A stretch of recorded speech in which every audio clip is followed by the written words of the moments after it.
Salut à tous et bienvenue dans votre nouvel épisode de The Trick Play, le deuxième de la semaine, où on vous présente les matchs du week-end à venir. Alors déjà, on commence comme d'habitude par les présentations. Il y a notre ami Batou d'Oklahoma State avec un match important cette semaine, notre ami Guigui de Florida, notre ami Gus de Notre-Dame et enfin notre Obinou national d'Oregon. Tout de suite, les petites brèves. Eh bien, en petite brève, on a déjà l'opt-out des deux cornerbacks principaux de South Carolina, mais aussi de la prochaine draft. Ils font partie des top 7 cornerbacks de la draft.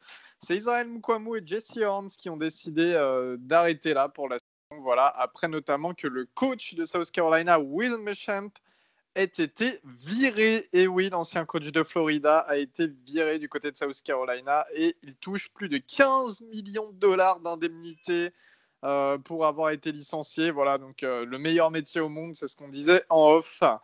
Et puis sur ce, comme d'habitude, toujours quelques matchs annulés en raison du Covid. On vous fera la liste tout à l'heure. Et déjà, on va démarrer, les amis, avec le classement iPeople de la semaine. Alors, dans ce classement, on est 5, comme d'habitude, je vous fais le top 5 d'entrée et le top 5 de fin, de 20 à 25. Alors, numéro 1, on a Alabama. Numéro 2, Notre-Dame. Numéro 3, Ohio State. Numéro 4, Clemson. Et numéro 5, Texas A&M. Et puis, en lock du 20 au 25, on a USC en numéro 20. 21, Liberty. En 22, on a Texas. 23, Auburn. 24, Louisiana. Et 25, Tulsa qui refait son entrée. Les gars, est-ce qu'il y a des choses qui vous dérangent dans ce classement? Est-ce qu'il y a des équipes? Alors, je sais que vous, les auditeurs, je ne vous ai pas cité le classement complet, mais est-ce qu'il y a des équipes qui vous dérangent à certains endroits, une certaine numérotation? Non, Déjà, moi je vais parler en positif plutôt. Comment dire, je pense que le top 8, il y a pas d'erreur dans le top 8. Je pense que le top 8 est parfait. Peut-être Indiana un peu haut, mais en fait, ils font toujours une bonne saison. Donc, j'arrête pas de dire qu'ils sont hauts. Donc, je dirais pas ça. Mais le top 8, pour moi, il est parfait. Il n'y a rien à changer. Sinon, dans le top 25, pour moi, il y a pas de grosses bêtises de gens, enfin, de choses qui me choquent. J'aime bien. Je suis très bien content de voir des petites universités comme Liberty, même Coastal Carolina en 15, qui sont très bien placées. Donc, cool pour moi. ouais, non, du coup, moi, je suis un peu comme Robin. Je trouve que le classement, il est bien. Le top 10, il est assez représentatif des vraies forces en présence pour l'instant. Après, ce qui est cool, c'est qu'on a pas mal tapé sur le top 25 en début de saison à cause des équipes qui n'avaient pas beaucoup joué, qui étaient trop haut pour nous. Là, du coup, tout le monde commence à un peu jouer, donc ça équilibre un peu. Et je pense que c'est pas tout le temps le cas, loin de là, je trouve qu'on a un vrai bon top 25 qui est assez juste, en tout cas. Très bien. Et puis toi, Baptiste, tu voulais rajouter quelque chose sur ce top 25?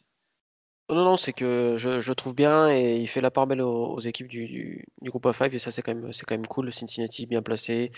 L'entrée de Tulsa que j'avais annoncé, spoiler alert lors du dernier épisode, donc ouais, je suis content. Je trouve c'est un bon top avec, ouais, comme dit Robin, peut-être Indiana un peu haut, mais bon, ils font gagner, alors c'est difficile de les mettre plus bas, quoi.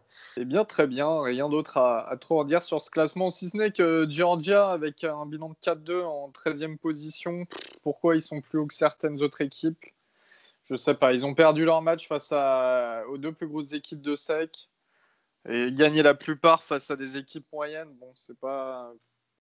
Mais bon, 13e, c'est pas non plus la meilleure des places. Et tout de suite, on va vous présenter donc les deux matchs que nous vous avons sélectionnés pour ce week-end, le Game of the Week. Encore une fois, comme d'habitude, allez sur le site ou sur le Twitter de nos amis du Youngstar Observatory pour voter le match que vous souhaitez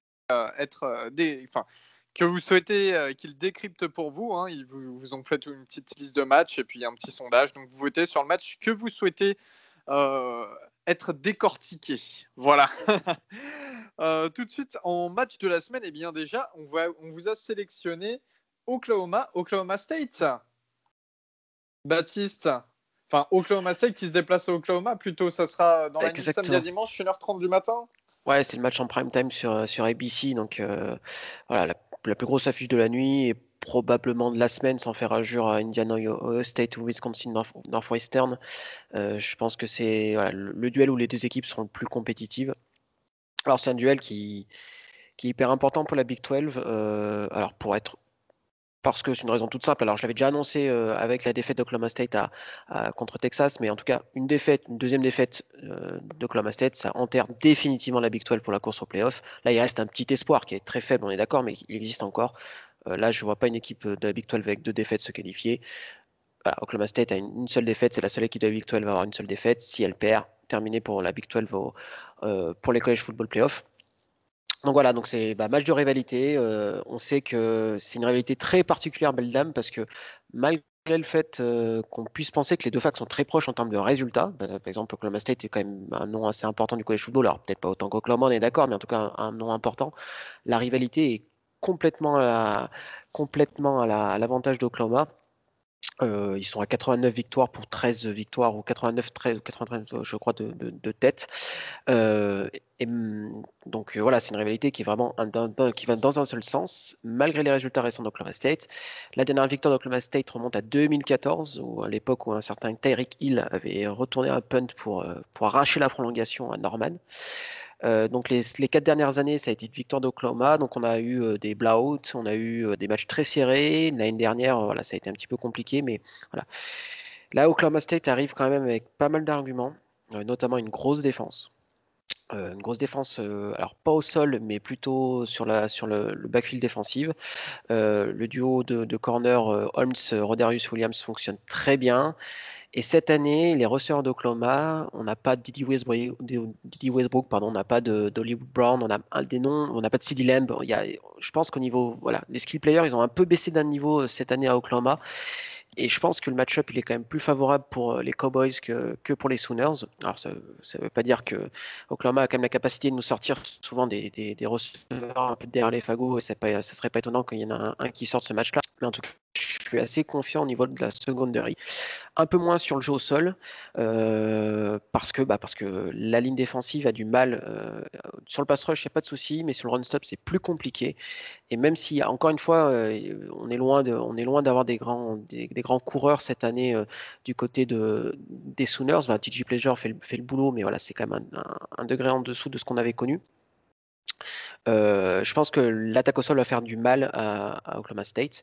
Voilà, donc ça va être un duel quand même je pense, de défense, aussi bizarre que ça puisse paraître, parce qu'en plus c'est deux défenses qui sont plutôt bons sur les troisièmes tentatives, aussi bizarre que ça puisse paraître, alors que ça a été souvent en Big 12, les défenses avaient tendance de se faire ouvrir en troisième tentative. Là, c'est pas le cas cette année. Donc voilà, c'est un duel qui va être intéressant. Alors, pour moi, le facteur X, ça va être Spencer Sanders, c'est savoir si ça va être Dr. Jekyll et Mr. Hyde sur ce match-là. On sait il a quand même une propension à perdre pas mal de ballons et faire des grosses erreurs, même dans la poche quand il est bien protégé. Je le trouve, alors pour faire une comparaison avec Spencer Rattler, je le trouve quand même moins fort, même s'il a un peu plus d'expérience. Voilà, c'est aussi bizarre que ça puisse paraître. Mais Rattler va affronter une secondary qui sera bien plus emmerdant, pour parler bonnement, que Sanders. Alors, à voir. Voilà, c'est la première fois depuis un paquet de temps où je suis relativement confiant avant un Bedlam. Alors, aussi bizarre que ça puisse paraître, on en rediscutera dimanche quand on aura perdu de 3 touchdowns. Mais je suis quand même confiant parce qu'il y a énormément il y a les astres qui sont un peu alignés cette année. Voilà, j'y crois. Même si Oklahoma est donné favori d'un touchdown pour être précis. Je pense qu'Oklahoma State a les moyens de remporter ce match. Chuba Hobart n'a pas été très bon cette année. S'il a un match pour se rappeler à tout le monde que c'est un des meilleurs running backs du pays, ça sera probablement cette fois-ci. Mais malheureusement, la defensive line des Sooners est quand même hyper costaud. Ils ont récupéré un paquet de suspendus de blessés. Donc ça va être un gros duel, sachant que l'offensive line des Cowboys a un nombre de blessés assez impressionnant. Voilà, on espère le retour, de quelques membres de la ligne offensive pour densifier un peu tout ça. Jack Springfield, j'en avais parlé la semaine dernière, pourrait faire son retour. Donc voilà, c'est la question, c'est est-ce que l'offensive line va tenir contre la D-line des Sooners. Voilà, c'est Après, c'est Bedlam, hein, tout peut arriver. Une victoire facile d'Oklahoma, une victoire difficile d'Oklahoma. Voilà, une victoire d'Oklahoma dans tous les cas, mais voilà, j'y crois un peu. Alors, je pense que je vais finir à 5 heures du matin samedi très déçu, mais voilà, c'est l'année ou jamais. Et une victoire d'Oklahoma State, ça permet de s'ouvrir en grand le final de la Big 12 et donc un bowl du Nouvel An aussi. Voilà, il y a plein de choses intéressantes à jouer ce match-là. Moi, j'y crois. Et avec un retour de Talen Wallace, le receveur, moi je pense qu'il y a moyen de faire quelque chose à Norman. Il n'y a pas de supporters en plus. Voilà, moi j'y crois. Alors j'ai beaucoup parlé. À vous les gars maintenant. Bah écoutez, Moi, je voulais juste, ouais. ouais, je voulais juste te demander, peut-être que tu as connais la stat, mais ça doit faire un paquet de temps que tu arrives à Bedlam avec Oklahoma State devant Oklahoma, non? Alors ça, c'est souvent que les deux équipes sont classées. On voit souvent. Alors dans mes souvenirs, je me demande si non, je crois pas que Oklahoma State était classé en 2015. C'était relativement à peu près pareil. 2016. Peut-être en 2017, mais non, c'est l'année de Baker Mayfield. Donc non, mais ils étaient classés enfin, aux alentours de 10-15 chacun. Enfin, c'était. En fait, c'est souvent que Oklahoma State arrive classé avant Bedlam. Alors souvent les Sounders mieux, mais Oklahoma State arrive classé et ils finissent par prendre une valise à la sortie, quoi. Ok. En tout cas, dans la nuit de samedi à dimanche, du coup, Baptiste en slip de guerre plus en tachycardie, le combo ultime, vous pourrez assister à ça sur son compte Twitter. Hein, il fera le live tweet comme d'habitude. Et On juste verra, on pour, verra suivant le taux d'alcoolémie aussi, hein. Oui, c'est pour ça le slip de guerre.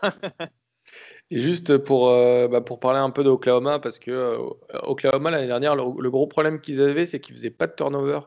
Enfin, leur défense, elle forçait rien comme turnover. Et là, ils sont à 7 interceptions, 3 fumbles forcés et 3 fumbles récupérés. Donc, c'est assez, comment dire, c'est assez cool pour, enfin, du côté de la défense d'Oklahoma d'avoir cette possibilité de faire des turnovers qu'ils n'avaient pas l'année dernière. Donc, attention à Spencer Sanders, surtout que, bah, comme Baptiste l'a dit, il y a un peu du mal sur la protection de balle, donc à voir. Et comme Baptiste l'a dit tout à l'heure, la ligne défensive, enfin la offensive line des Cowboys, elle est un peu à l'infirmerie actuellement. Donc, et surtout que la defensive line de Oklahoma, cette fois-ci, elle est hyper forte, 26 sacs sur le début de saison. Donc c'est plutôt pas mal. Donc à voir, parce que là, je pense que cette fois-ci, ça sera la défense d'Oklahoma qui va dominer Oklahoma State, alors que historiquement, c'est plutôt, enfin, sur les dernières années, c'est plutôt l'attaque d'Oklahoma qui l'a mis à mal. Donc ça va être intéressant de voir ce revirement de situation de ce côté-là.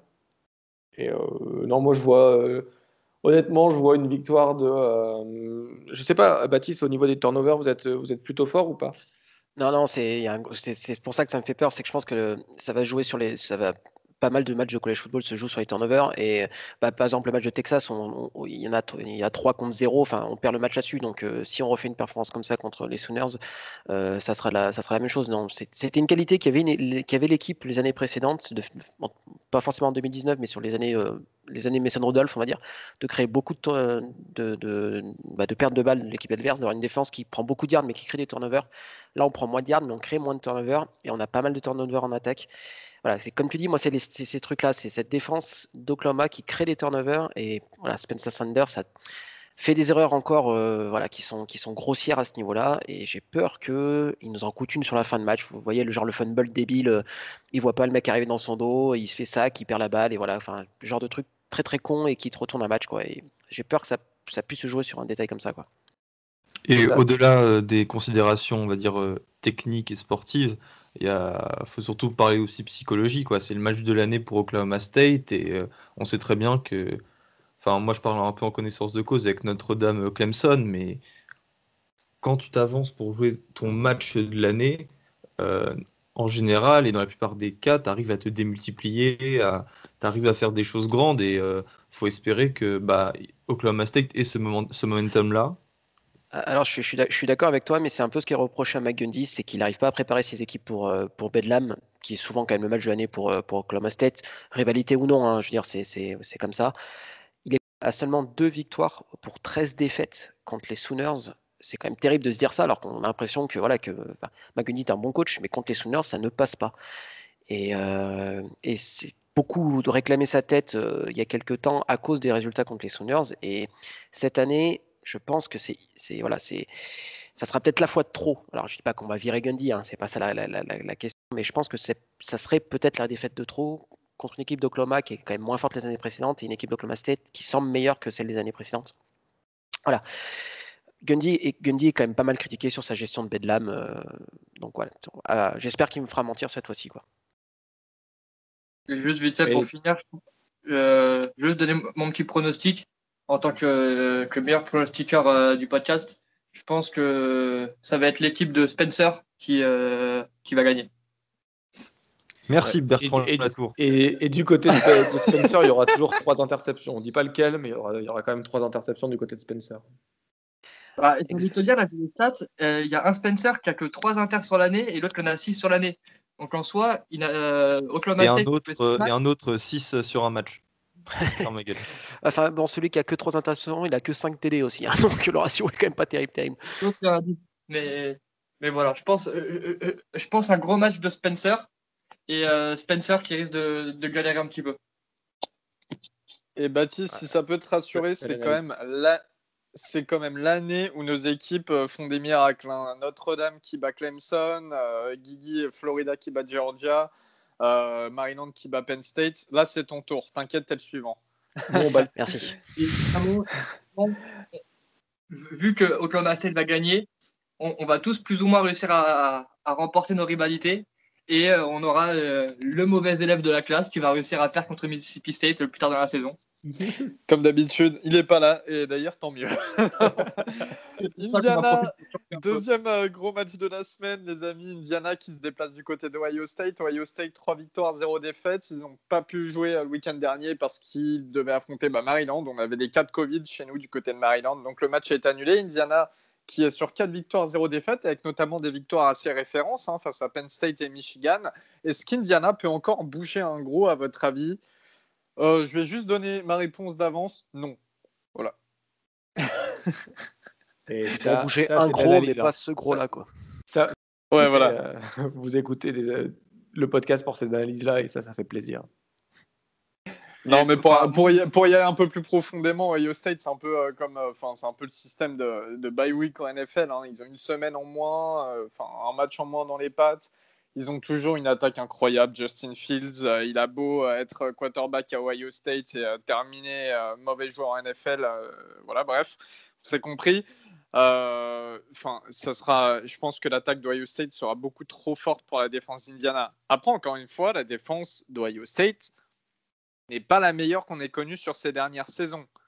Indiana en attaque, bon, il y a Michael Penix qui peut assurer, mais qui aussi peut être un update des turnovers de temps en temps. Hein. On a Stevie Scott aussi, le running back, qui est pas forcément mauvais pour transpercer les lignes. Mais est-ce que ça sera suffisant face à une équipe d'Ohio State qui va arriver reposée, qui va jouer à domicile, malgré qu'il n'y ait pas de fans ? Bon, je pense pas, sincèrement, je pense pas. L'attaque est trop forte. Pour le coup, Elio, je viens de regarder, Ohio State, ils sont donnés vainqueurs de 20,5 points. Moi, je pense que ça va être plus serré que ça. Je pense quand même que Ohio State va s'en sortir. Ça va être plus serré que ça. Et on va dire que ma petite bold prediction de la semaine, elle va être sur ce match. Ça va être que Justin Fields va envoyer sa première interception ce samedi. Parce qu'il est actuellement à 11 TD, 0 inter, donc en 3 matchs, donc c'est quand même pas mal. Mais je pense que sa série pourrait se terminer ce samedi. Mais comme il va envoyer 4 TD et qu'il va envoyer que 5 passes incomplètes, ça suffira pour Ohio State pour remporter ce match, à mon avis. Mais je vois bien. C'est pas impossible, hein. Il se retrouve face à une défense avec une bonne dynamique aussi, donc oui, pourquoi pas. Hein. Une victoire de 10 points, un match un peu serré jusque dans le milieu-fin de troisième quart-temps. Et Ohio State qui prend un peu le large à la fin et Indiana qui met un TD entre guillemets, dans le garbage time. Et le match qui se finit entre une douzaine de points d'écart. Je serais pas si étonné que ça, quoi. Parce que Indiana, c'est une bonne équipe. Ouais, et puis moi je pense il y a vraiment il faut regarder ce match, déjà pour Ohio State, mais ça, je ne cache rien, mais aussi pour Indiana, j'en parle souvent, mais ils ont un quatuor que je trouve intéressant avec Michael Penix Jr., le quarterback, les deux receveurs, Will Fuller et Ty Freifogel, voilà, je l'ai bien prononcé, et aussi le tight end Hendershot. Et franchement, c'est des joueurs que j'aurais jamais cru, un quatuor que j'aurais jamais cru voir dans une équipe comme Indiana, qui est plutôt, enfin, ça fait partie des équipes avec un jeu conservateur, j'ai envie de dire. Et ils vont être les facteurs X de ce match et ils vont mettre à mal la défense d'Ohio State, dont on a l'habitude de dire qu'elle n'est pas incroyable cette année par Ouais, rapport à ça va l'année être dernière. De toute façon, il y a juste à regarder l'over-under qui est à 66,5 points. Donc, c'est le nombre de points cumulés des deux équipes. Pour un match de ce calibre-là, c'est un over-under qui est quand même assez élevé, je trouve. Voilà, ça annonce la couleur. Et je serais pas surpris de voir Indiana, comme tu l'as dit, Guillaume, échouer à moins de 10 points ou à 12 points. Enfin, je serais pas du tout étonné. Eh bien, très bien. En tout cas, on est à peu près tous unanimes sur une victoire d'Ohio State face à Indiana. Par contre, les amis, breaking news, on vient de l'apprendre à l'instant, mais là, il y a 2 secondes, quoi. La conférence Pac-12 autorise les matchs hors conférence. Bon, voilà. C'est-à-dire qu'on a bien vu, il y a beaucoup de matchs annulés en Pac-12. Déjà qu'il y avait peu de matchs de prévus cette saison. Ça annonce qu'il y a peut-être un problème sous-jacent pour ce week-end. On verra bien. On verra bien comment ça se goupille. On verra bien si ça aide ou non les équipes. On verra bien tout ça. Mais en tout cas, les matchs hors conférence sont autorisés. On vient de l'apprendre. On va passer tout de suite au top 25. Et bien, un top 25, pareil. On va vous annoncer des matchs. Puis demain, il y en aura d'annulés, comme la semaine dernière. Ça démarre directement le vendredi soir à 1h30 du matin. Tulane qui se déplace du côté de Tulsa. Tulane, c'est 5 victoires, 4 défaites. Tulsa, 4 victoires, 1 défaite. Tulane, qui a quand même quelques bons matchs. Mais je pense que tout le monde est d'accord pour mettre Tulsa. Petite pièce sur Tulsa. Ouais. Non, moi je mets une pièce sur Tulane. Ah ouais. Ah ouais. Je vois tout le... Bon. Eh bien, on verra. Ça sera dans la nuit de jeudi à vendredi, au fait, Elio. C'est jeudi à vendredi. Ouais, d'accord. Et en fait, Tulane, ils ont un bon running game, je trouve, et ça me donne envie de mettre Tulane. Si Tulane passe un peu avant, on va pas épiloguer des heures sur ce match, mais si Tulane, ils arrivent un peu, comment dire, à bien courir et à mener au score et à faire passer le temps, il y a moyen d'upset Tulsa pour moi. Donc, je vois une victoire de Tulane. C'est un peu mon upset de la semaine. Eh bien, très bien. On verra bien donc dans la nuit de jeudi à vendredi. Pardonnez-moi. Je vous l'ai pas dit aussi parce que j'ai zappé de vous le dire, mais Indiana Ohio State, c'est bien 18h samedi. Voilà. UCLA qui se déplace du côté d'Oregon. Ce match sera-t-il annulé ou non? Robin, comment tu abordes ce match, toi, pour tes Ducks? Alors, le match, on ne sait pas quand est-ce que ça se jouera, à quelle heure, parce que c'est encore assez flou. Il y a des rumeurs comme quoi ça serait 15h, mais on ne sait pas si c'est 15h Eastern Time ou 15h Western Time, sur la côte ouest ou sur la côte est. Si c'est 15h sur la côte est, moi ça m'arrange bien, ça me permet de pas me coucher à pas d'heure. Sinon, comment je l'aborde outre réveiller? Ça sera pour moi, ça va être un match compliqué, alors que UCLA est dégueulasse. Je pense que vous pouvez tous confirmer, UCLA, c'est pas bon. Mais on a beaucoup, beaucoup de mal à plaquer en open field. Et UCLA joue beaucoup dans l'espace, donc ça va être assez. Je me vois bien la slant de 50 yards qu'on va se prendre 3 fois dans le match. Et alors que le mec, il catch la balle au bout de 2 yards et en fait, il va faire 50 yards en courant après, comme on s'est pris contre Washington State 1 ou 2 fois. Donc voilà, en ce qui concerne l'attaque, c'est de mieux en mieux. On récupère, on n'avait qu'un tight end sous scholarship, sous bourse, la semaine dernière, sur les 2 premières semaines, et on arrivait quand même bien à gérer l'attaque. Donc là, il faudra se mettre direct dedans et pas se réveiller en deuxième mi-temps, quoi. Mais on récupère pas mal de tight ends. À noter que les absents, il y a Justin Flo, le freshman linebacker, qui est un peu qui avait une hype énorme en début de saison, qui a déchiré son ménisque, donc il ne jouera pas cette saison du tout. Il y a toujours Micah Pittman qui sera absent pour le match. On ne sait pas si c'est a priori, c'est pas pour raison disciplinaire ni de blessure. mais on ne sait pas si c'est du Covid. Enfin, on ne sait rien du tout sur cette absence, donc c'est un peu mystère du côté de Eugene. En ce qui concerne UCLA, je pense qu'on va intercepter 1 ou 2 fois le petit Dorian Thompson-Robinson là. Mais attention, c'est match piège pour Oregon. Si on n'arrive pas à plaquer, ça va. Mais je vois quand même une victoire. Match piège, mais victoire. On va se réveiller en deuxième mi-temps. Donc à voir. Mais sinon, voilà. Ouais, victoire d'Oregon. Personne pour UCLA? Bah, non, je Pardon, ne suis pas pour UCLA, mais leur victoire contre Cal m'a beaucoup surpris, je dois avouer, la victoire du dimanche soir là. Donc voilà, donc ce sera peut-être plus serré que prévu, mais victoire d'Oregon quand même. Merci Baptiste. Eh bien, très bien. Clemson qui se déplace du côté de Florida State à 18h. Clemson qui reviennent donc. Est-ce que ce sera avec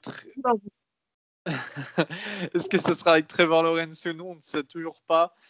Ça peut être avec Si, il est si. cool, hein. Ça y est, Si, il est de retour. Ça y a est. priori, c'est Trevor Lawrence qui sera under center, ouais. Mais comme dit Guillaume, la rouste en prévision là, ça va Ouais. mettre les 70 points sans problème. Hein.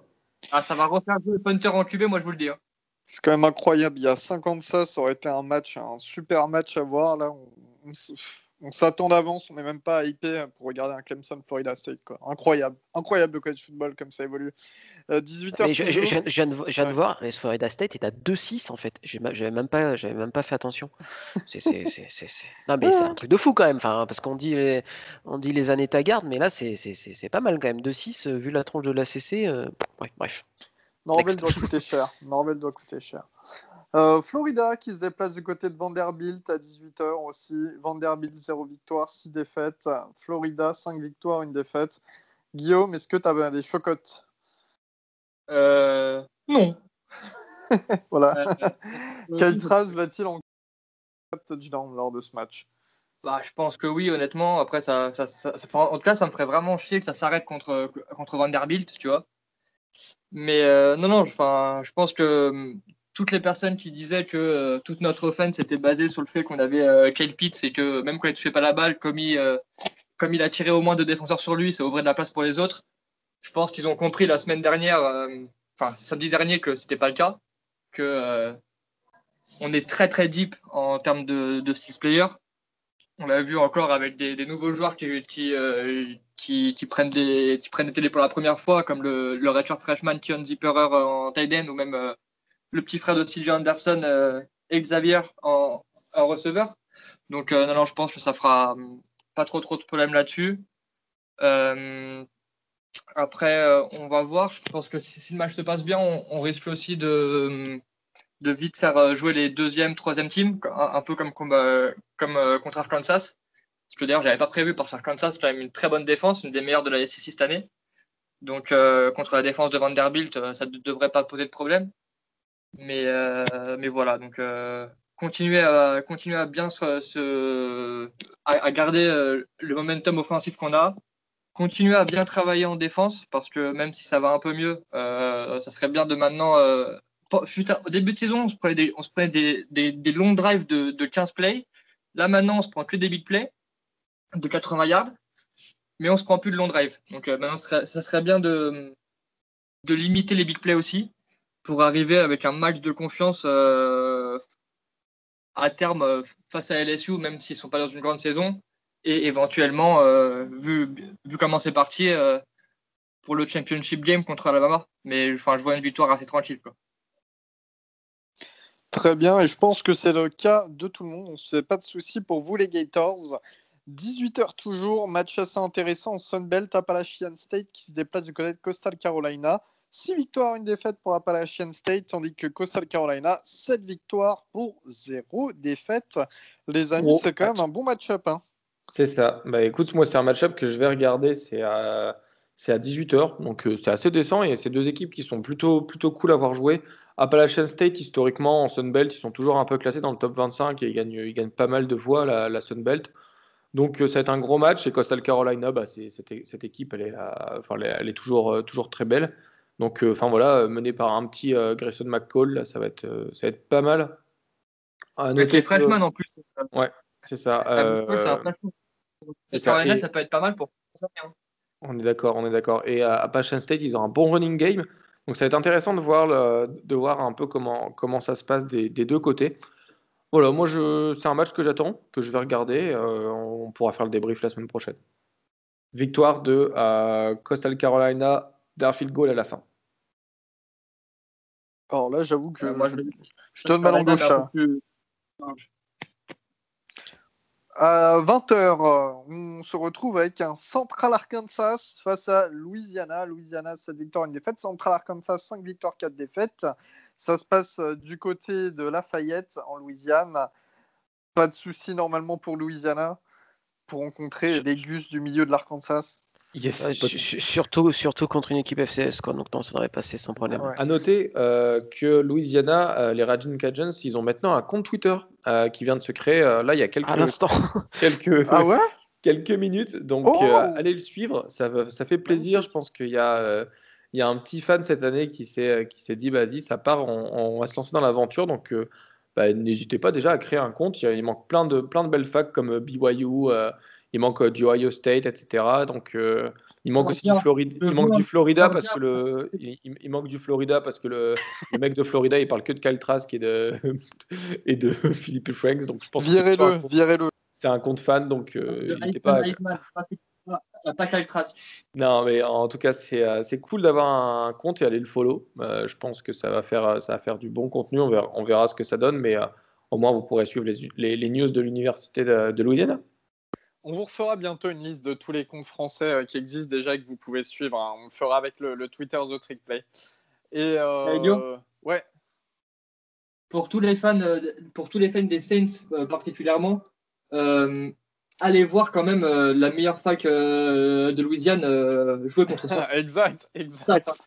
Après la meilleure fac de Michigan, du Michigan, qui est Western Michigan.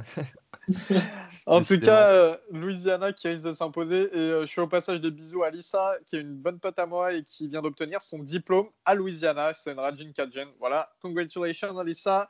North Alabama qui se déplace du côté de BYU à 21h. North Alabama, 0 victoire, 3 défaites, c'est du FCS. Et BYU, 8 victoires, 0 défaites. Je pense qu'on zappe ce match avec Zach Wilson qui va encore planter 10 touchdowns, 4300 yards. Voilà, voilà. Bref.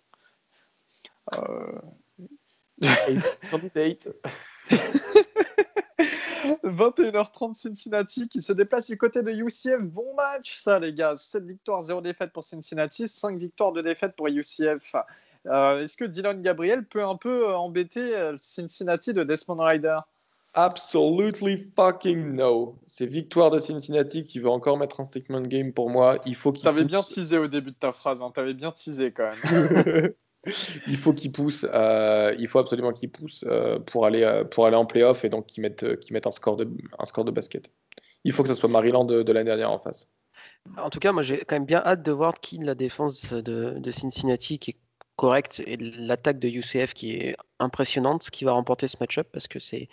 Mais je pense pas que ça soit si one-sided que ça. Voilà, les Bearcats, ils savent ce qu'ils ont au bout du chemin, mais voilà, ils vont jouer chaque match un peu avec la peur de perdre, je pense. Et UCF, ils savent gagner ces matchs-là, donc pourquoi pas UCF pour un petit upset, moi je dirais. Et surtout que UCF, les deux matchs qu'ils ont perdus, c'était, à part le match contre Memphis, non, c'est le match contre Memphis justement qu'ils auraient pu très bien gagner, donc ils auraient pu être à 6-1. Et ensuite ils ont perdu aussi contre Tulsa de 1 TD, donc à voir. C'est vrai que, pour moi, c'est une équipe qui est assez forte et qui a 2 victoires, mais que ça se ressent pas forcément sur le terrain. Mais je pense que Cincinnati doit absolument gagner ce match et donc ils vont tout faire pour. Je vais faire plaisir à notre ami de College Soccer France. Et peut-être la première fois de ma vie, je vais mettre la victoire de UCF. Ouais, c'est vrai que Florian, il kiffe UCF, ouais, il aime bien. 21h30 à la Big Ten, Wisconsin qui se déplace du côté de Northwestern. Alors on ne vous a pas mentionné ce match dans les matchs de la semaine, mais c'en est clairement un. 2 victoires, 0 défaites pour Wisconsin qui ont raté 2 matchs à cause du Covid. Le retour de leur quarterback Graham Mertz qui avait attrapé le Covid. Et Northwestern, 4 victoires, 0 défaites sur un super bilan Northwestern. Ça va être un match intéressant hein, du côté d'Evanston, Chicago en gros. Les gars, vous en pensez quoi? Wisconsin, pour moi, qui s'impose, mais un peu dans la difficulté, parce que franchement, là, Fitzgerald, il sait utiliser son équipe, quoi, hein. Sa défense, elle est plutôt bonne. Il y a Valentin qui nous en parlait la semaine dernière. Il y a quelques bons joueurs en défense, hein, notamment, on pense tous à Paddy Fisher. Je pense que Wisconsin se retrouve face à une équipe qui est beaucoup plus compétitive. C'est bizarre à dire, hein, quand même, mais une équipe qui est beaucoup plus compétitive que les deux autres qu'ils ont rencontrés, c'est-à-dire Illinois et Michigan. Et puis Peyton Ramsey du côté de Northwestern aussi, hein, en attaque, c'est pas mauvais. Il y a des bons joueurs, il y a Riley Ellis aussi. Il y a de quoi embêter Wisconsin. Après, je pense que les Badgers seront quand même capables de faire le travail, avec notamment Graham Mertz qui effectue un très bon début de saison, mais aussi le tight end Jake Ferguson. Et puis tout le jeu à la course, hein, ils ont 40 running backs qui savent très bien courir. Est-ce que pour vous, ça risque... Enfin, moi, je vois quand même ça comme un match serré. Est-ce que pour vous, ça risque d'être quand même une plus large victoire, ou est-ce que Northwestern peuvent gagner quand même ce match? Moi, j'y Pour crois le coup, pas. J'y crois pas pour une raison toute simple, c'est qu'ils ont pas assez ils ont pas assez de monde en attaque, je pense. Pour la défense de Wisconsin est quand même hyper forte, que ce soit à la passe ou contre la course, contre la passe. Ils sont à peine plus de 200 yards encaissés par match. Bon, alors, ils ont joué que 2 matchs, hein, donc l'échantillon est quand même relativement faible. Même si Michigan n'est pas en grande forme, il y avait quand même des bons joueurs du côté de Michigan quand même. Je pense que Wisconsin va gagner le match de façon assez claire. Les 4 dernières victoires, les 4 victoires de Northwestern sont quand même un peu dures si on met de côté la victoire contre Maryland. Contre Iowa, ça a été dur. Contre Nebraska, ça a été dur. Contre Purdue, ça a été dur. Voilà, même si la dynamique est positive, elle est quand même pas la même. Et l'impression donnée par Wisconsin, notamment contre Michigan, est quand même très impressionnante. Donc je pense que Wisconsin de au moins 2 TD, je pense. Eh bien, très bien. En tout cas, un match qu'on vous conseille tous de regarder, 21h30 ce samedi, toujours sur la plage horaire de 21h30. Texas qui se déplace du côté de Kansas. Kansas, 0 victoire cette saison, 7 défaites. Texas, 5 victoires, 2 défaites. Du côté de Lawrence, dans le Kansas. Juste, voilà, on va pas épiloguer là-dessus. Sam Ehlinger devrait faire le travail, hein. On est un peu tous d'accord là-dessus, je pense. Personne ne met sa voix pour Kansas. En silence. Non, mais bon, en 2016, moi, non, 2016 ou 2017, lors de la dernière année de Charlie Strong, j'ai quand même un souvenir que Kansas s'était apposé contre Texas à Lawrence, donc, hein, sait-on jamais. Donc, non, j'y crois pas, hein. Ouais. J'y crois pas, hein, Ouais. mais c'est arrivé il y a pas si longtemps que ça, donc. Eh bien, très bien. 22h, Kentucky qui se déplace du côté d'Alabama. Kentucky, 3 victoires, 4 défaites. Et Alabama, 6 victoires, 0 défaites. Alabama qui ne jouait pas le week-end dernier. Est-ce que, encore une fois, la bande à Mac Jones, Najee Harris, Devonta Smith va s'amuser, ou au contraire, Kentucky peuvent quand même mettre des points? Bon, on donne Alabama vainqueur de 30 points, hein, du côté de Vegas, hein, qu'on se le dise. Non, Kentucky ne peut rien faire. J'ai regardé un petit peu le match face à Vanderbilt, c'était dégueulasse. Ouais, Vanderbilt qui avait failli gagner en plus ce match, hein, sincèrement, alors que Vanderbilt, c'est vraiment le fond du fond de la 38, sec, je crois quoi. qu'il y a eu 38-35 pour Kentucky. Ouais. Que ça. 22h, Kansas State qui se déplace du côté d'Iowa State. Match intéressant parce que c'est un match assez équilibré, hein. Enfin, c'est deux équipes, alors Kansas State qui sont sur du moins bien avec quelques défaites d'affilée, mais qui sont à 4 victoires, 3 défaites. Et Iowa State, c'est 5 victoires, 2 défaites. Iowa State, on ne sait jamais trop sur quel pied danser avec eux, si ça peut être une victoire totale ou au contraire une défaite surprise. Vous pensez quoi de ce match? Est-ce que Iowa State sont quand même les grands favoris? Ils ont 11 points d'écart d'annoncer du côté de Vegas. Et ça se joue chez eux à Ames, hein, dans l'Iowa. Non, enfin, moi, pour avoir Oklahoma State a affronté les deux équipes, hein, donc les deux sont hyper accrocheuses. Le dernier match Kansas State contre Oklahoma State, la victoire était quand même hyper longue à se dessiner. Kansas State reste sur 2 défaites de suite. Je vais quand même choisir la bande à Brock Purdy, pardon, mais ça va être plus serré que prévu. Et là, pareil, c'est un match hyper important pour l'optique de la finale de conférence, parce que les deux en cas de défaite de Kansas State, ils diront quasiment adieu pour le séjour pour Dallas. Et de la même façon, si Iowa State remporte ce match, ils seront très très bien placés puisqu'ils seront en tête de la conférence avec Oklahoma State. Donc ce serait bien parti pour avoir un remake Iowa State, pardon, Oklahoma State en finale de conférence de la Big 12. Mais voilà, ça va être un match, je pense, assez sympa à suivre. Je trouve que c'est quand même deux belles équipes. Pareil, si on aime bien des équipes un peu coachées, un peu dures sur l'homme, c'est quand même sympa à voir. J'aime beaucoup cette équipe de Kansas State. Voilà, on sent la patte North Dakota State sur les Wildcats. C'est une équipe qui est cool à voir. Moi, j'aime bien Kansas State. Donc, Iowa State devrait l'emporter, mais pareil, plus serré que le spread qui est de 11 points, que je trouve très important. Alors, c'est vrai qu'après que Kansas State a des soucis au poste de quarterback, ils ont un peu du mal depuis la blessure j'ai perdu son nom, merci. Et l'arrivée de Skylar Thompson. Merci, Skylar Thompson. Et l'arrivée de Will Howard au poste de QB titulaire, c'est un petit peu plus compliqué. Mais je trouve pas que Brock Purdy fasse une super saison non plus. Mais voilà. Mais après au jeu, Bryce Hall au sol fait tellement de dégâts que IOC devrait s'en sortir. On fera les bilans des quarterbacks qu'on avait classés en pré-saison, en fin de saison. On fera les bilans, tout ça. Et c'est vrai que Brock Purdy, Ole Miss qui devait se déplacer du côté de Texas A&M, match annulé en raison du Covid. Et grand bien nous fasse, ça nous évitera les tweets intempestifs de l'autre zinzin du Mississippi sur Twitter. Charlotte qui devait se déplacer aussi du côté de Marshall, pareil, match annulé en raison du Covid. Marshall, c'était 7 victoires, 0 défaite. 1h du matin dans la nuit de samedi à dimanche, Tennessee qui se déplace du côté d'Auburn. Auburn donné vainqueur de 10,5 points. Enfin, sincèrement, je pense que en toute sincérité, c'est un match que je conseille à personne. Hein. Ouais, victoire d'Auburn, mais c'est un match qu'on conseille à personne. Ouais. Ça va pas être intéressant. Je pense que ça va être un blowout pour Auburn. Ouais, il y a des chances. En tout cas, on donne tous notre veto pour Auburn. 1h30 du matin, Mississippi State, Georgia. Mississippi State qui se sont enfin décidés de bencher KJ Costello et de mettre Will Rogers titulaire. Georgia qui devrait quand même s'imposer assez aisément. Vous en pensez quoi? De Georgia donné vainqueur de 25 points quand même. C'est énorme. Oui, excellent. Enfin, c'est ce qui va se passer, quoi. Ils ont assez de monde, Mississippi State, dans le programme pour aligner 11 joueurs en attaque et en défense ou... Oui, c'est vrai, parce qu'ils ont tous Mike Leach, il sera au line.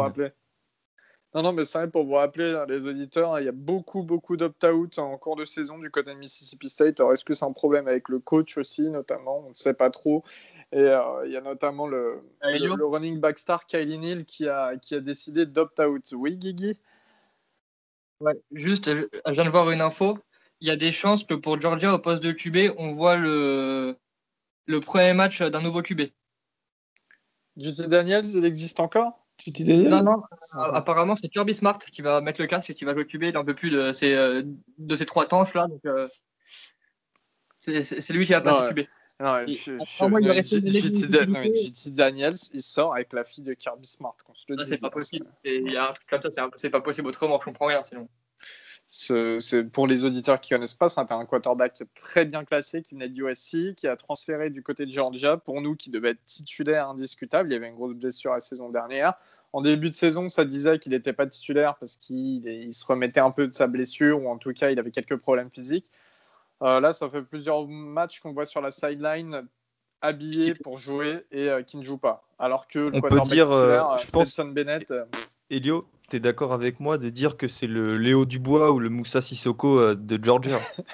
Non, parce que Sissoko, il joue quand même à Tottenham. Dubois, il joue pas. Ok, Sissoko, mais Léo Dubois, il doit sortir avec la fille des chances, mec.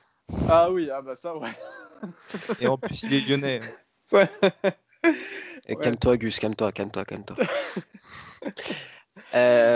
Pour venir rapidement sur Georgia, j'espère qu'on en saura un peu plus de cette gestion des quarterbacks pendant la saison, parce que ça a été un bordel pour parler poliment, pardon, parce qu'entre Jamie Newman, JT Daniels, qu'est-ce qui s'est passé à Georgia pendant cette saison, quoi? Rien la QB room qui a implosé, quoi, mais vraiment.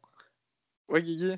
Guigui, il aime bien. Voilà, il aime bien. Dès que ça parle de Georgia, tu vois son micro qui s'active et tout. Lui, c'est la première fois qu'il a un bon QB depuis Tim Thibault. Alors ils sont plus pissés, quoi. Non, on a eu Will Greer. On est Will Greer, mais qui a Will- resté Ouais, semaine. Will- 3 ouais. matchs avant qu'il soit stoppé pour dopage et qu'il parte à West Virginia, quoi. Super. Will Greer on fire. Bon, allez. Là, Une heure c'est 6 trente. mois. Là, c'est 6 mois. Ouais, Et les une gars, brûlée. 1h30 du matin, Liberty qui se déplace du côté d'NC State. Liberty, 8 victoires, 0 défaites. NC State, 5 victoires, 3 défaites. Ce qui est intéressant, c'est encore une fois Liberty qui affronte, on va dire, une équipe de Power 5 et une équipe qui est en bilan positif. Sauf que Liberty, eux, ils sont à 8 victoires, 0 défaites. Ils ont battu Virginia Tech, qui était un peu dans la même situation qu'NC State la dernière fois.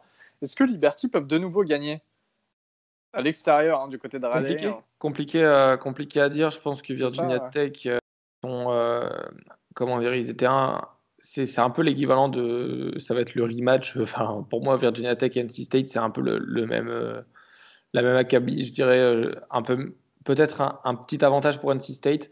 Donc, ça va jouer, pour moi, ça va jouer à un field goal en fin de match, comme ça s'est joué avec Virginia Tech.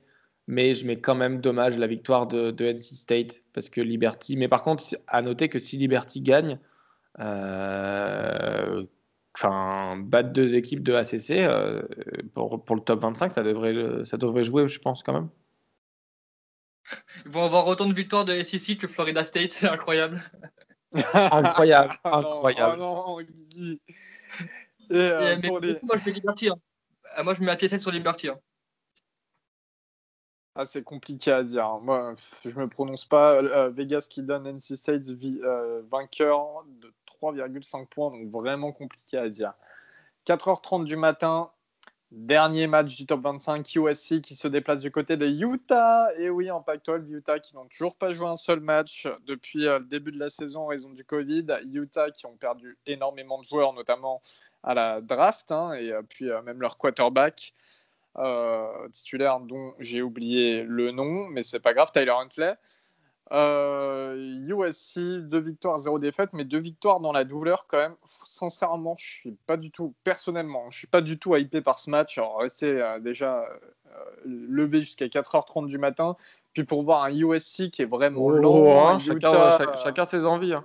Ouais, mais toi, tu te lèves pour voir des bons matchs, justement. Oregon, en général, c'est des bons matchs. Là, franchement, sur le papier, ça pourrait être beau.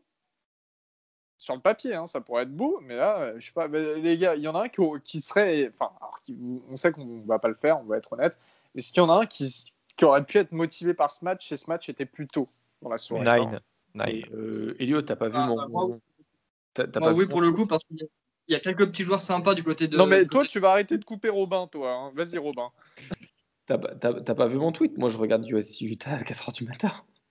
Non, mais toi, tu as des problèmes psychologiques, c'est différent. Guillaume, vas-y, je te redonne la parole parce que vaut mieux, c'est plus sain. Non, mais ouais, c'est ce que je disais sur le dernier podcast sur USC, c'est que c'est dans la douleur, mais ça gagne. Donc ça trouve des moyens de gagner. C'est pas le cas de toutes les équipes. À Utah, j'ai hâte de voir ce que ça va donner quand même, parce que il faut une plutôt belle saison l'année dernière, à part leurs 2 grosses défaites contre Oregon. Mais non, moi je vais pas dire que je suis hypé, mais je pense que ça peut très bien être le style de match à mon avis, je serais pas debout à 4h30, mais le dimanche matin en se levant, je risque de me taper avec plaisir les replays. Et je pense que ça peut être vraiment un match sympa à regarder en tout cas. Et donc toi, Robin, ouais, vas-y Baptiste, voulait intervenir, puis ensuite Robin qui est l'expert Pac-12. Non, mais moi, je dis pas ça pour faire plaisir à Robin particulièrement, mais moi, la Pac-12, c'est ma conférence préférée en dehors de la Big 12. Et ces genres de matchs, c'est trop cool, quoi. Même si c'est le premier match d'Utah et qu'ils ont perdu énormément de trucs, je suis quand même très curieux de savoir ce que USC a vraiment dans le ventre. Contre une équipe de Utah qui a pas encore joué, donc qui a encore pleine d'énergie et d'envie. C'est une défaite et la saison s'envole pour USC. Donc moi, je suis quand même très très curieux de savoir ce qui va arriver à Salt Lake City. Et donc voilà, donc je m'inscris en faux totalement avec des idées préconçues, comme quoi ça serait un match de merde. Voilà. Ouais, c'est ça. Merci Baptiste, parce que voilà, il dit. T'as dit quoi? Non, mais... Il n'y a plus de contrôle là. Non mais il n'y a pas Valentin en plus cette semaine, donc les gars.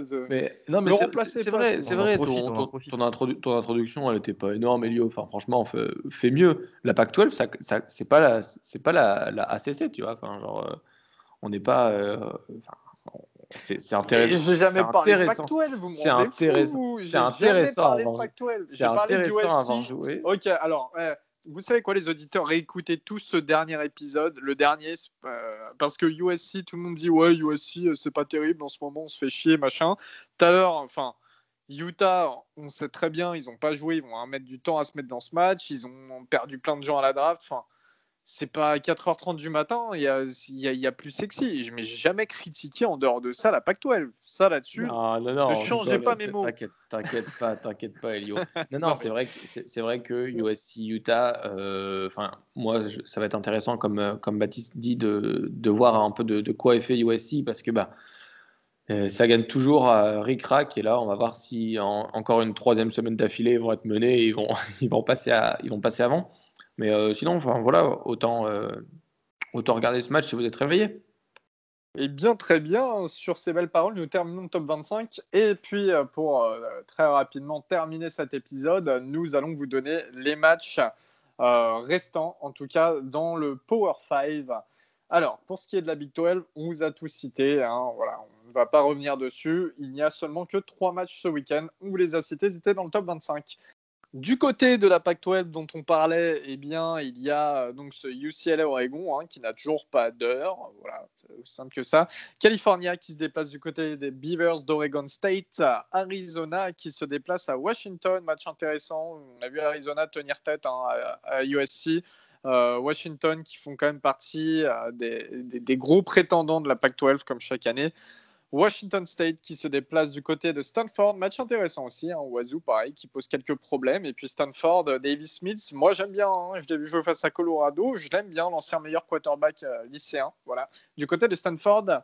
Et donc, comme on l'a dit, USC qui jouera du côté de Utah. En ACC, l'ACC, eh bien, dès vendredi, nous aurons Syracuse qui se déplacera du côté de Louisville à 1h du matin, dans la nuit de jeudi à vendredi, pardonnez-moi. Il est pas beau celui-là comme match. Ouf. Oh, si, magnifique. Mais des gros bisous à notre pote Alex de Syracuse France sur Twitter. Bien sûr. Ça doit être notre gars sûr, son équipe, elle est pas. Non. Elle n'est pas sûre du tout. Elle est pas sûre du tout. Vous êtes enfoirés. C'est chaud. Samedi, 22h, donc à 18h, Clemson, Florida State, comme déjà cité. 22h, Virginia Tech qui se déplace du côté de Pittsburgh. Un petit match sympa aussi à voir avec deux équipes qui se valent à peu près, malgré quelques opt-out du côté de Pittsburgh. Abilene Christian qui se déplace du côté de Virginia, on vous conseille tous. On fait des bisous à notre pote de Virginia France aussi sur Twitter qui s'efforce à faire des live tweets H24 alors que de base c'était pas un grand fan de football, et bien franchement c'est grave cool, ça fait super plaisir. Ouais, franchement merci poto. Les Liberty qui se déplacent du côté d'NC State à 1h30 du matin, voilà, Georgia Tech Miami et Wake Forest Duke d'annuler. Du côté de la Big Ten, eh bien, dès vendredi, c'est à 1h30 du matin. Purdue qui se déplace du côté de Minnesota. Non, c'est dans la nuit de jeudi à vendredi, pardonnez-moi.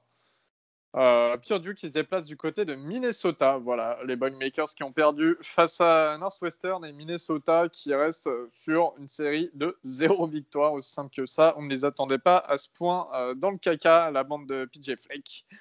Et puis samedi, on aura le droit donc à Indiana, Ohio State 18h, Illinois, Nebraska 18h aussi, Michigan State qui se déplace du côté de Maryland à 18h. Michigan State, une seule victoire face à Michigan, sinon que des défaites, des grosses défaites ou un peu moins face à Rutgers, si je crois que c'était plus serré.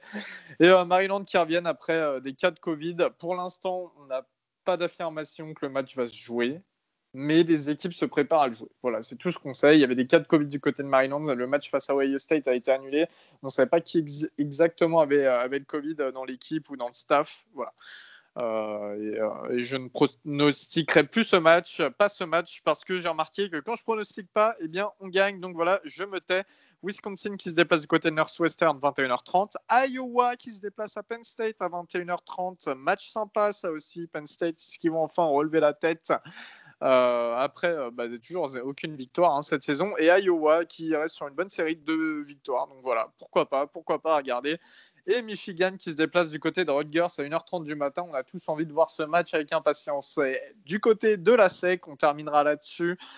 Eh bien, on a Florida Vanderbilt à 18h, mais on a aussi LSU qui se déplace à Arkansas à 18h. Match sympa, ça, Guigui. Un petit mot pour le match. Un seul mot. Franks. Voilà, merci. Kentucky qui se déplace à Alabama à Est-ce une 22h. surprise? Non. Non, mais un match intéressant en tout cas, voir des équipes finalement qui se valent cette année. On peut dire ça comme ça, tout en nuançant. Tout en nuançant. Tennessee qui se déplace à Auburn à 1h du matin, 1h30 du matin, Mississippi State, Georgia et Missouri qui se déplace du côté de South Carolina. Voilà, on termine l'épisode là-dessus, les amis. 400 yards à la réception pour Missouri parce que avec les 2 opt-out et South Carolina, c'est clair. Laissez tomber. Si vous avez de la fantaisie et prenez un receveur de Missouri, là, ça ira. N'importe lequel. Si je peux me permettre, Elliot, t'as pas mentionné le match de la semaine, je pense. Le match sera passé le temps que les auditeurs écouteront cet épisode, mais on va enfin savoir cette année quel est le meilleur programme de l'État du Michigan, puisque Central Michigan et Western Michigan jouent ce soir. Donc pour la bataille pour la Victory Canon. Donc les deux programmes sont à 2-0 et donc le vainqueur sera officiellement, je pense on pourra dire que ce sera officiellement le meilleur programme de l'État du Michigan. Tout à fait. On fera le débrief à l'épisode prochain pour voir qui a gagné, etc. Promis, on fait le débrief, on le met en match de la semaine même. Grave. Et vous savez quoi? Attends, c'est cette nuit? Mais vous savez quoi? Je vais regarder. Je vais regarder, je vais essayer de trouver un petit lien. Et on en fera un petit débrief la semaine prochaine. Vas-y, ok, avec plaisir. Ouais. Et Guigui, tu voulais rajouter quelque chose? Non, je voulais juste dire qu'il y a un match dont on va pas parler parce que c'est du groupe of 5 si j'ai pas de conneries, mais qui peut être très sympa. C'est San Diego State qui joue contre Nevada. C'est San Diego State qui est à 3-1 et Nevada 4-0. C'est à 21h30 et ça passera sur chaîne nationale sur CBS à la place de je sais plus quel match de SEC. Et pour le coup, ça vraiment, je trouve que c'est des équipes qu'on parle très rarement, mais c'est 2 équipes qui font un très gros début une très grosse début de saison et qui jouent vraiment de façon très cool, je trouve. Et donc c'est à 21h30, donc s'il y a des gens qui veulent se mettre ça sur un 3 ou 4e écran, ça peut être vraiment sympa. Si vous aimez l'Ouest américain, en plus, la côte Ouest, eh bien, merci de nous avoir écoutés. Sur ce, on se retrouve lundi prochain pour donner les résultats réels, en tout cas, après nos pronos dans cet épisode. Voilà, on vous fait des bisous. On dit encore une fois d'aller voter sur The Young Star Observatory. Et on se dit à la prochaine. Salut tout le monde.